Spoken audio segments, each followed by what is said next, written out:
কোচবিহারের খাপাইডাঙ্গায় মর্মান্তিক গাড়ি দুর্ঘটনায় মৃত্যু হয়েছে শিক্ষক দম্পতি এবং তাদের দুই সন্তানের। এই ঘটনায় তীব্র চাঞ্চল্য ছড়িয়েছে কোচবিহারের কালজানি এলাকায়।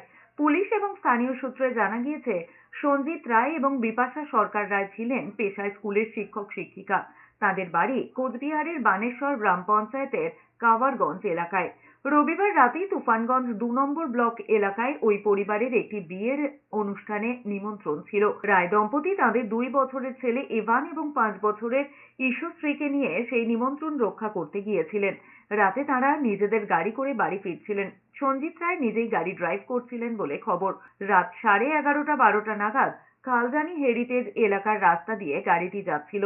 আচমকাই সেটি নিয়ন্ত্রণ হারিয়ে রাস্তার ধারের পুকুরে পড়ে যায়। গাড়ির ভিতরেই আটকা পড়ে যান ওই চারজন। বিকট আওয়াজ শুনে স্থানীয়রা ছুটে যান। তারাই উদ্ধার কাজে হাত লাগান।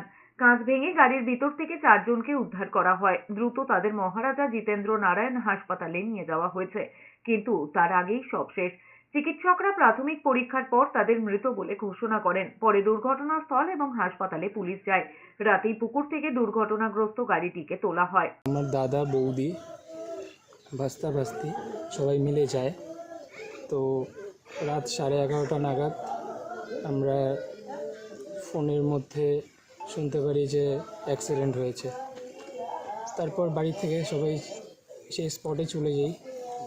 গিয়ে গাড়ি পুকুরের মধ্যে দেখি 4 হুইলার ছিল, আর আমার দাদা আর বৌদি অ্যাম্বুলেন্সে।